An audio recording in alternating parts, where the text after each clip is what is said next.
balela te donc aza déjà kutombwa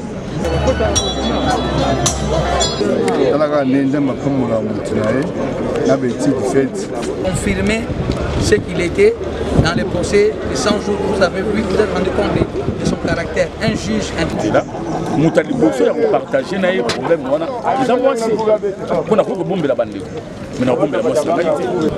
avons besoin de gens sérieux qui mériteront notre parti. C'est pourquoi nous sommes là pour moi, pour aussi dire à ceux qui restent, écoutez, si vous faites bien le travail, alors vous aurez la reconnaissance de toute notre... Parce que juste président, à Zapé Moutassa, déjà, il y a le rôle à nous. C'est-à-dire que tout le monde est à Rosépela, l'Iwa Moko est à la flou, n'a pas ta famille. Mémoire, na Kimia. Ma belle, ça dit parce que banquette est salami et bien ici des résultats.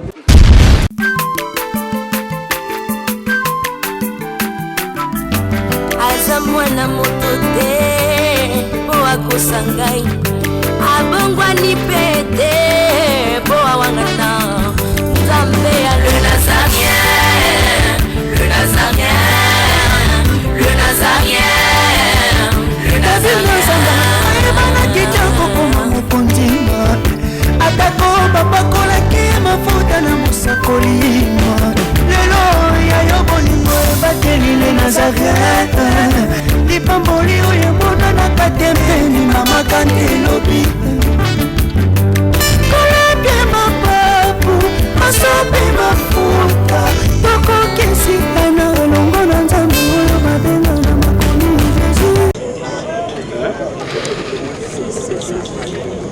Jésus ya musika bon la présidence bazaki va voir cette information. Il y a le débat qui me disait l'autorisation.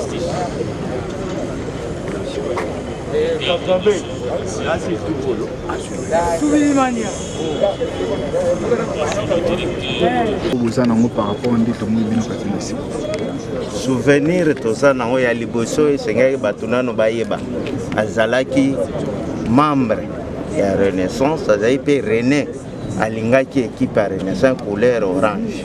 Donc ye mutu asalaki ke section oyo boomona eza section palais de la justice, donc créé na ye, donc atie biso bareprésentant na ye na kati ya section oyo yango omoni présence na biso tozali awa na kati ya matanga. Yo en tant que mwana mboka souvenir nini tena ya makasi ko garder par rapport ya likodiji wa tiki biso libo? Souvenir ya makasi tout d'abord azaki René alingaki René Renaissance na makasi na motema moko donc soki bato ndenge wana bazalaki ata 5 mais les Renaissance etambola makasi mpona ye azanga abandaki kozanga ata na match te akolue babisi baketi section mpe ezalaki kaka moko te basection ezalaki ebele donc omona parci par tous les 4 kobo kobima donc grâce na ye epe azalaki kozanga match te soki azangi match akobenga ata 2h du matin bokosolola ata 2h du temps au PC ndenge match lekaki na ndenge betaki na classement donc na remplaçant nyonso tout il faut opesa ye donc alingaki couleur orange na ndenge moko moya koloba eza te mais tikali biso nde kaka pasi na motema awa tiki biso conseil oza na kopesa bana René pe na bafamille de bana René tokodécouragé te donc mutu asalaka nzela azalaka moko bato balandaka ye na nsima donc biso tokotika na nsima Nzambe apesa biso makasi na ye esika akei tokontinue kolanda nzela wana mpona kosoutenir club na biso na couleur na biso na kosenga na bafamille na ye mama na bana bayebi mosala asali na ekipe oyo ya biso oyo lokola eza mokano ya Nzambe totia ye kaka na maboko ya Nzambe bolamu na ye yango efuti awa lelo bato batondi awa ematisi ye na banja te esika akei Nzambe deja mpo balobi oyo batomboye na se ata na likolo batomboli donc aza kotombwama balela te donc aza deja kotombwama Les collègues, au niveau de ma classe, il y a des évolutions. Je aussi. Je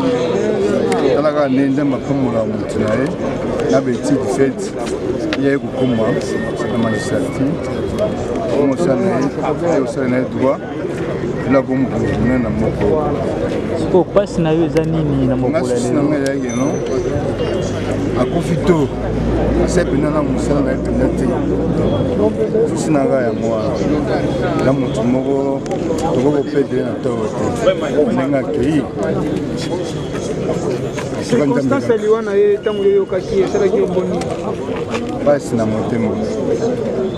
Basi. On a deux jours dans le monde. Parce que on appelle les lobes avec chef de l'État pour décorer impressionné. À ça qui nous sommes madame. Chef de l'État comme conseil on peut faire sa famille au Vatican. Gaga.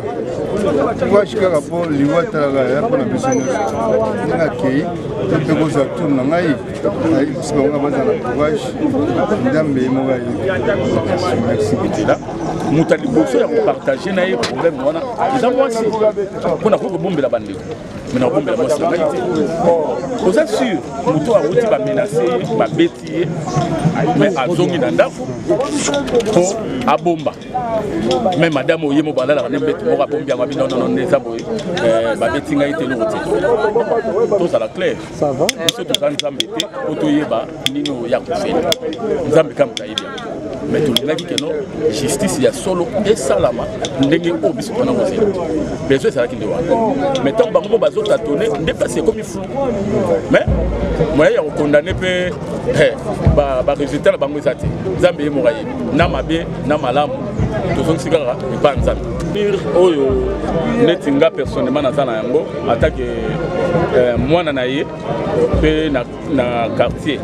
C'est-à-dire papa tika moi bosangisi ya c'est-à-dire alingaki mingi na quartier to za la bomoko soka yoki moi makelele moi muke po ya fanda mingi na likolo c'est-à-dire problème ne soit passé na C so za oyo za na makelele bomona afungoli rideau atali soka moni ke loko wana ezamo makasi ke batu musu ba ko rochira ngote akiti abengi bino apesi conseil azalaki mutu abanaye ko sangisa biso moi mingi et puis aidaki pe na quartier trop.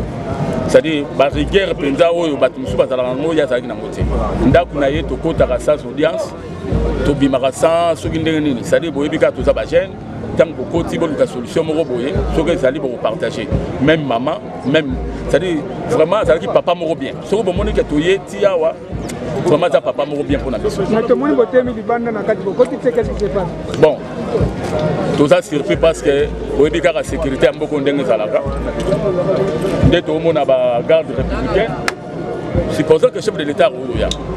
Mais jusqu'à maintenant, depuis Touyaki, on a mon écoute qui finit au côté peut-être. Il y a un moment que tout est mis mais le recel se passe, il fallait qu'il quand même battre quelques personnes. Parce que les gens m'attendent.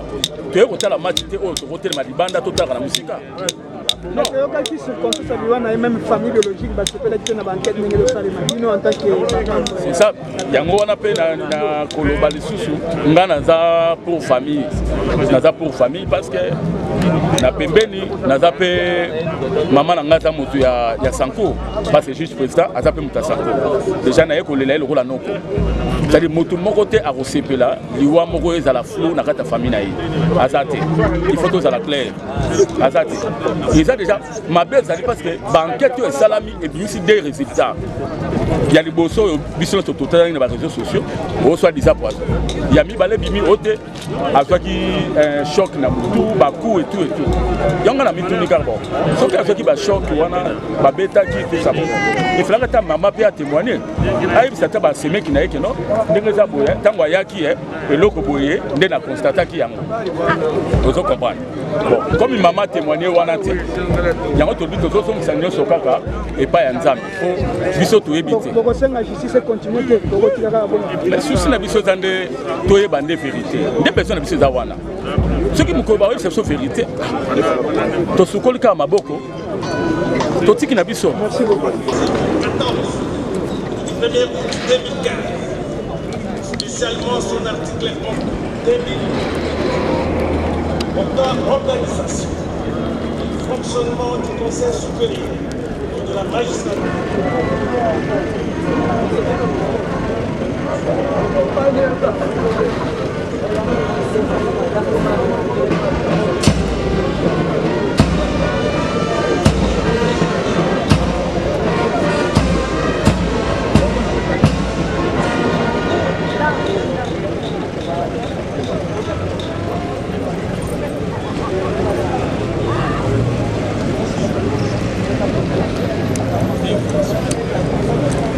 Musique.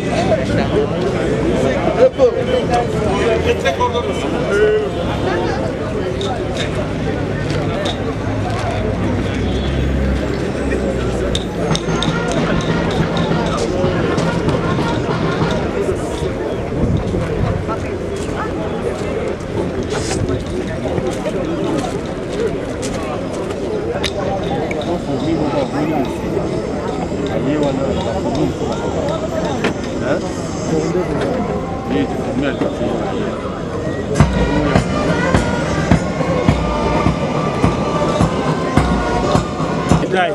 médaille monene ya mboka moka kozwa mokonzi ya mboka place oyali kambo wana osali.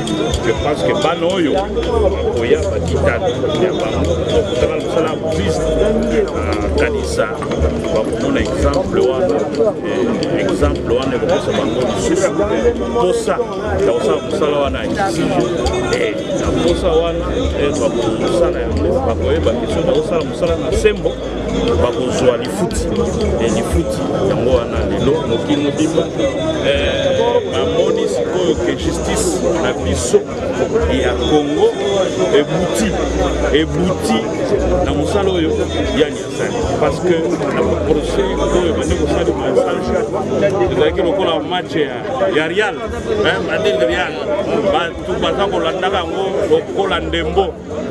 Alors na bana mosusu oyo ya classe balobi ke bango bakotanga sikoyo makambo ya droit basepeli bamoni ezalaki occasion bana ebele bazwa mosala oyo ya juge na mosala yango sikoyo ye kozala kaka kotala mibeko elobi nini kozala te koyokaka gauche droite yeba kaka mibeko elobi nini soko osalela yango okomerite lokola ndeko na biso Raphaël yani lelo babutisi ye mokonzi monene atangaki na lilita me mokili mobimba lelo eyebi ke asali mosala mpona mboka na ye.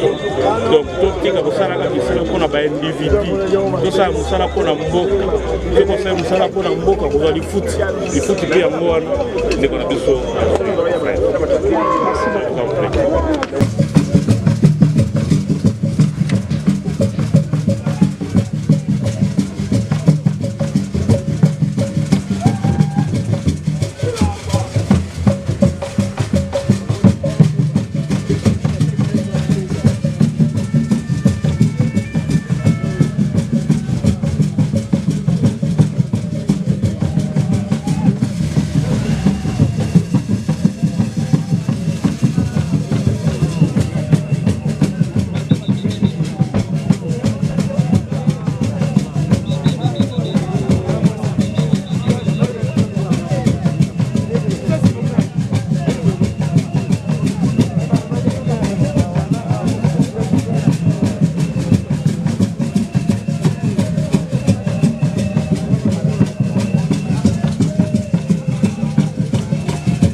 pas qui moment.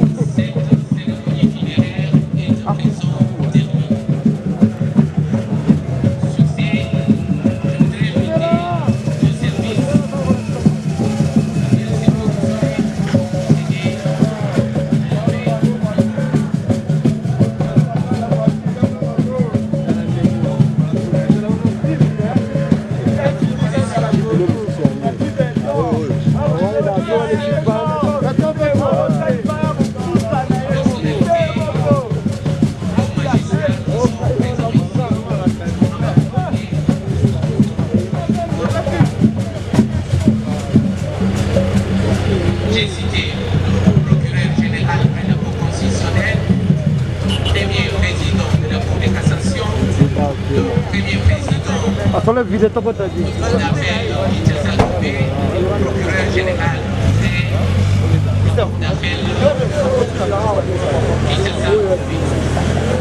Ainsi que d'autres hauts magistrats pour bien pouvoir accompagner le corps. Mais si vraiment, non, de Okeba.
de sécurité, mais il va arracher les fruits dans ma casse.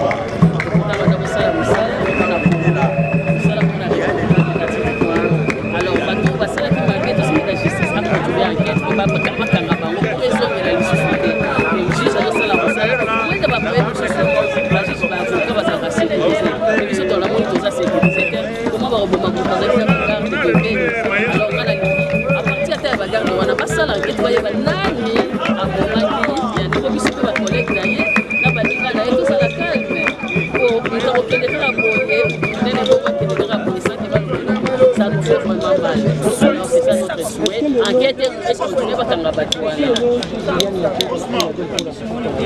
un modèle, puisqu'alingaki korendre justice vraiment avec vraiment motema na ye mobimba, alingaki korendre asalisa Congo, arendre alakisaki azosala mosala na ye ndenge atangelaki yango.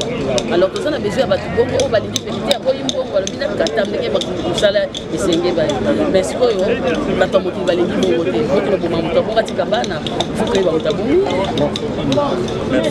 Février 2000, nous avons été affectés au parquet de grande instance de Tchela, dans les Bas-Congo. Donc, il était magistrat à titre provisoire comme moi. Nous avons passé 12 mois de la période probatoire.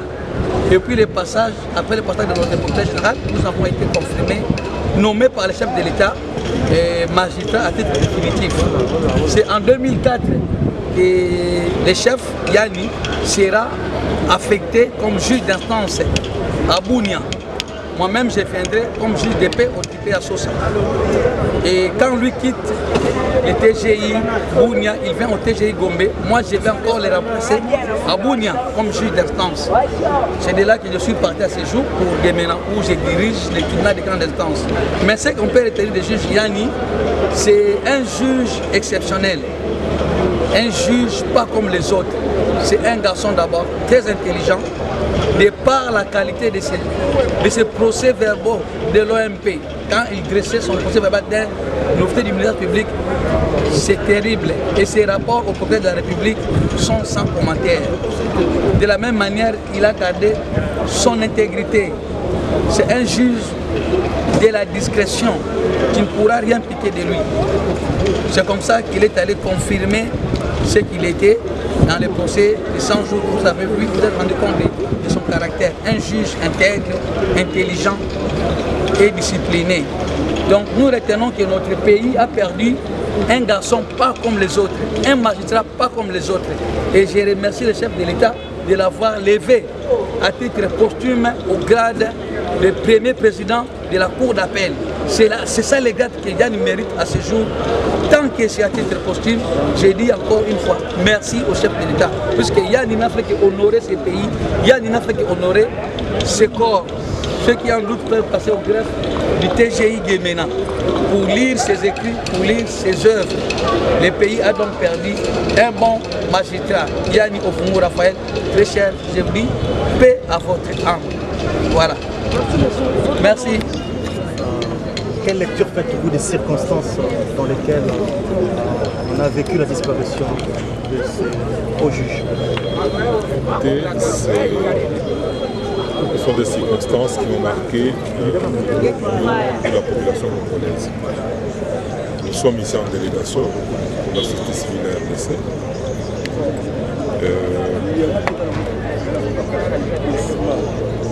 Ce juge dont nous avions réclamé l'élévation au rang de héros national, en reconnaissance au travail fait, est mort dans des conditions que tous connaissons. On est décidé encore aujourd'hui, parce qu'il y a encore des endroits, mais il est mort au fond de la vérité. Il est mort parce qu'il était au travail, en train d'éclairer l'opinion, parce que la justice s'est dit au nom de nous, la population, nous sommes sur un primaire. Et c'est un héros, pour nous c'est un héros. Et nous sommes venus lui rendre hommage. Nous sommes venus surtout honorer sa mémoire. Parce que s'il n'avait pas exécuté cette mission, combien de périodes il serait en vie. Et étant donné que aujourd'hui le pays, tel qu'il nous sait, nous avons un pays très riche, mais dont la richesse est spoliée par la plupart des Congolais qui sont aux commandes des institutions publiques et qui confondent les caisses de l'État avec leurs propres poches. Et la justice est là pour rétablir l'État dans ses droits, les citoyens dans leurs droits. Mais malheureusement, il y a des structures qui fonctionnent comme la mafia et qui ont cherché à intimider non seulement ce juge qui est mort, mais tous les autres juges. C'est une façon de leur dire qu'écoutez, si vous essayez de vous mettre vos doigts ou votre voix dans votre là, alors vous risquez d'en mourir. Et pour nous, ce juge, c'est un modèle, parce qu'il a tenu bon jusqu'à la fin. nous l'avons vu quelques heures avant sa mort, avant son exécution. Il tenait bon, il était en forme, il disait le droit correctement. Et c'est aussi un motif de satisfaction pour dire qu'au Congo, nous avons besoin des hommes intègres, nous avons besoin de gens sérieux qui mériteront notre parti. C'est pourquoi nous sommes là pour sa mémoire, pour aussi dire à ceux qui restent, écoutez, si vous faites bien le travail, alors vous aurez la reconnaissance de toute notre population. Et votre point de vue par rapport à la réforme de la justice congolaise, au regard de loi Nakou Sakata, fortement contestée? Donc là, nous étions prononcés sans embâche.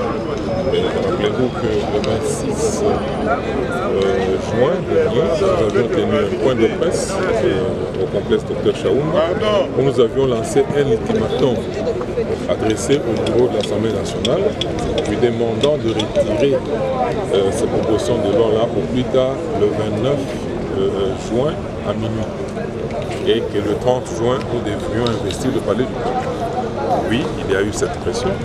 Vous avez vu combien et comment le palais du peuple fut isolé complètement par une très forte présence militaire, policière.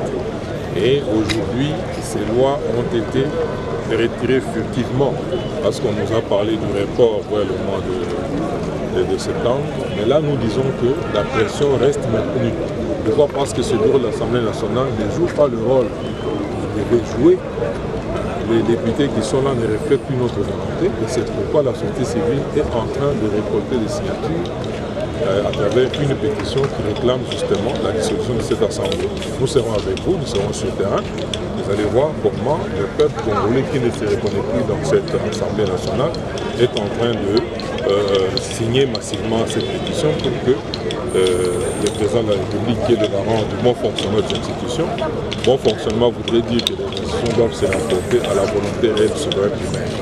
Et il va prendre ses responsabilités. Et votre réaction par rapport à la restitution de l'armée aussi, par rapport aussi au changement à l'appareil judiciaire?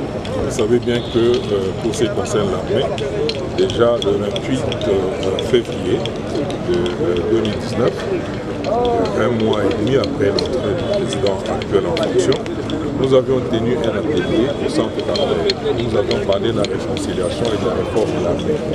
Et des résolutions ont été déposées au cabinet du président de la République.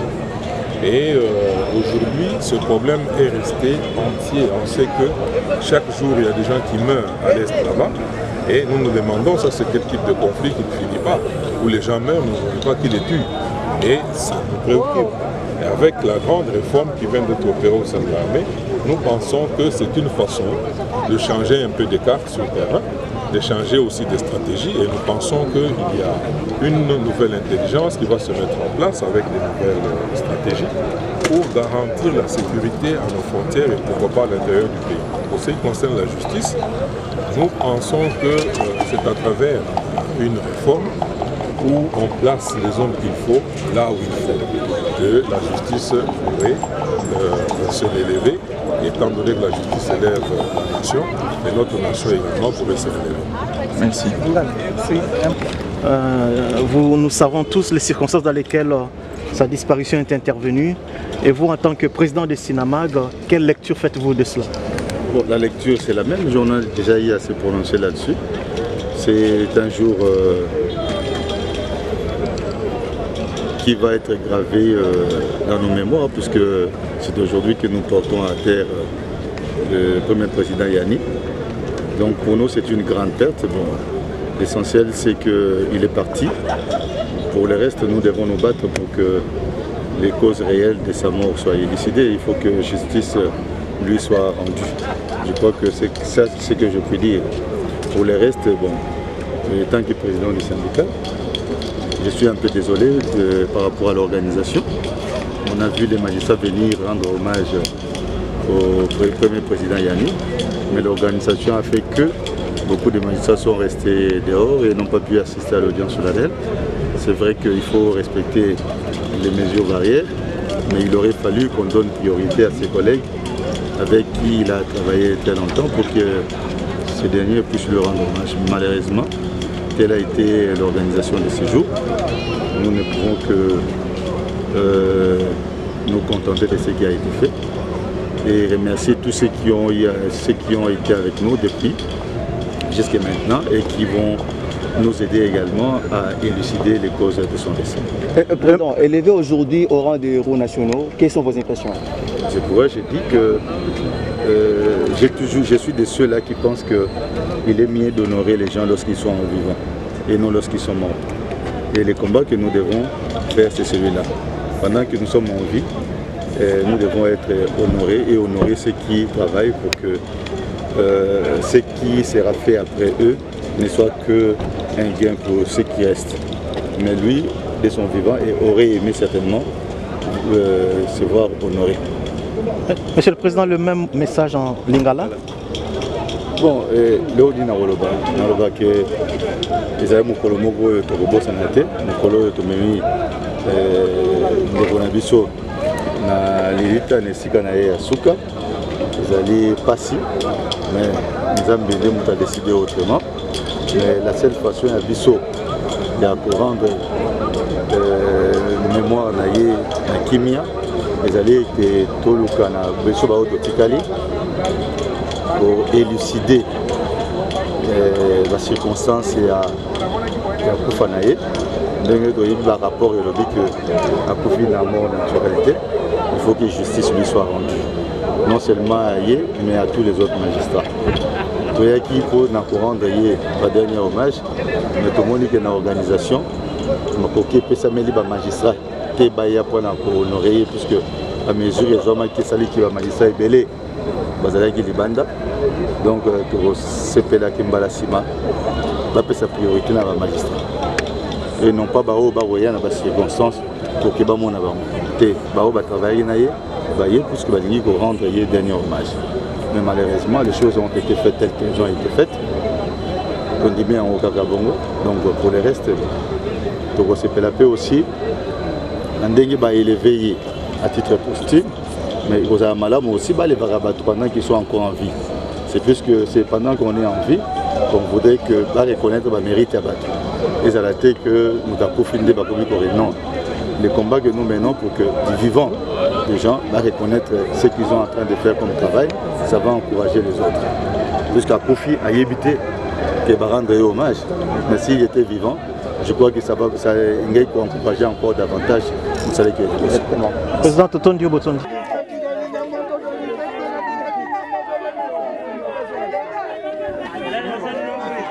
naolia bakiti na bamesa atanya ukondoko namona yo nacha yo na mwamba na minito na kata pena katikati ya saki ya fufu. Oui, alors est-ce que tu bonjour Boni et l'autre côté et puis qu'il y a mon bureau à travailler tes micros donc dès tout ça on a eu galère na niveau 0 tout ça la boy ngai naza na mbongo vraiment mingi te mais nazotiela bino mwa mokio naza nango na agence moko boye Nazareta. Caritas, c'est du sérieux.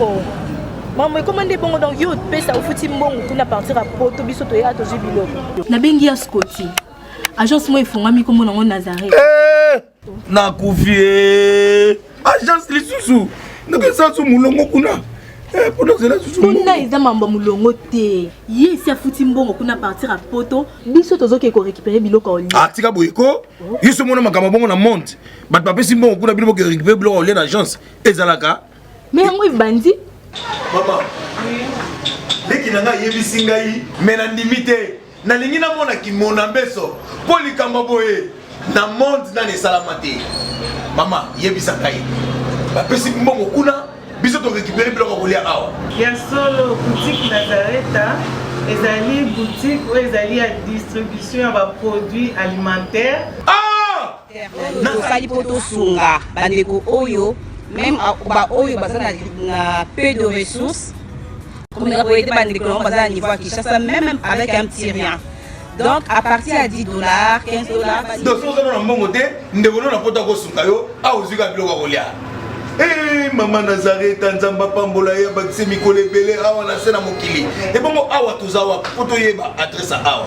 La boutique Nazareth a été ici à Kubungate, Toza Sir, avenue Monkoto numéro 1, direction Elengesa.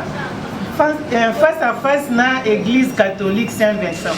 Ah, direction Elengesa, Monkoto numéro 1, à face à l'église catholique Saint-Vincent. Ah, Saint-Vincent, d'accord. Bon numéro de téléphone, vous avez monté déjà, vous avez on a 3 numéros pour Paris, vous avez un numéro pour la Suisse, vous avez un numéro pour la Suède. Ah non, non, non, non, non, non. Nazareth, nous allons la Congo ici. Julia, nous allons kangisa kia foufou. Eh, ya modé, yo bandika na foufou. Oui, pour la Nazareth, tu as un système en bimbi, dans Bongo Shingo. Bon, ok. Vous allez sérieux. Ça, c'est du sérieux. Shalom, fidèles téléspectateurs de NazaréenTV.com, une chaîne 100% chrétien qui édifie le chrétien du Congo ainsi que du monde entier en général. Bien-aimés, nous avons entendu vos supplications, vos cris et dorénavant, vous aurez une version française de tous les témoignages qui sont passés sous le Nazaréen. Le voyage astral se fait le déplacement de laisser son corps et de sortir en esprit. Version française désormais de tous les témoignages. J'ai même fait appel à des démons puissants et géants, mais ils n'ont pas pu.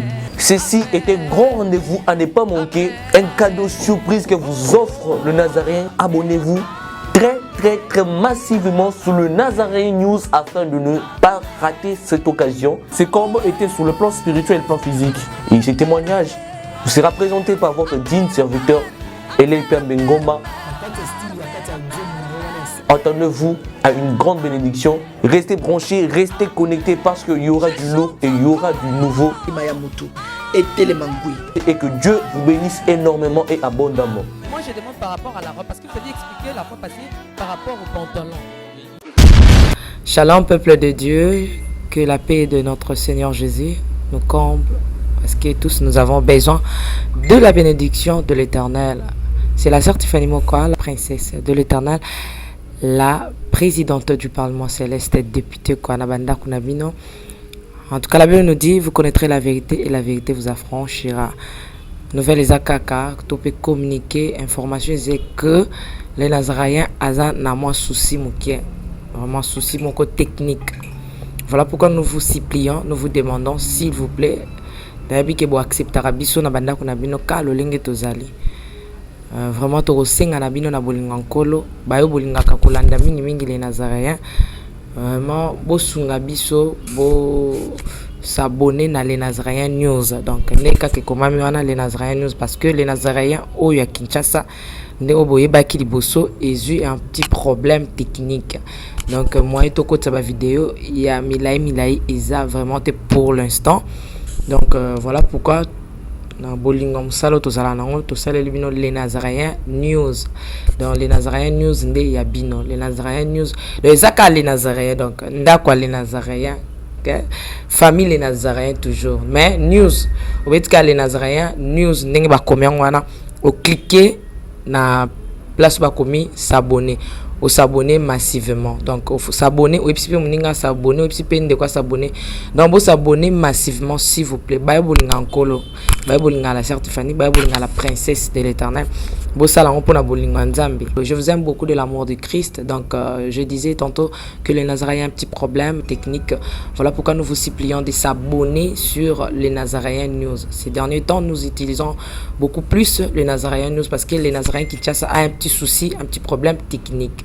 Que le Seigneur nous bénisse, que le Seigneur vous bénisse parce que tous nous avons besoin de la bénédiction de l'Éternel car la Bible nous dit c'est la bénédiction de l'Éternel qui enrichit ne fait suivre d'aucun chagrin. Au moins quand émission au Talio attaque au Tali donc toujours sous kaka na ba minute 1 minute 2 minutes 3 minutes parce que moi to ke moulay zate donc ba témoignage au lanjo table sainte au lundi mission ka au landa oyo attaque oyo lundi ya muke oyo donc cliquez lien oyo na sewana après titrage kazo elandaka wana donc sur mon titrage na sewana au mona lien alors cliquez lien wana et vous mettez directement dans les Nazaréens News donc cliquez kaka donc au tali attaque okomona titrage eza wana parce qu'on a si à titrage wana okomona lien final lien wana ekomema yo na les Nazaréens News. Quant à moi, je suis rempli, je suis comblé de joie pour bokozala s'abonner et belé ciao.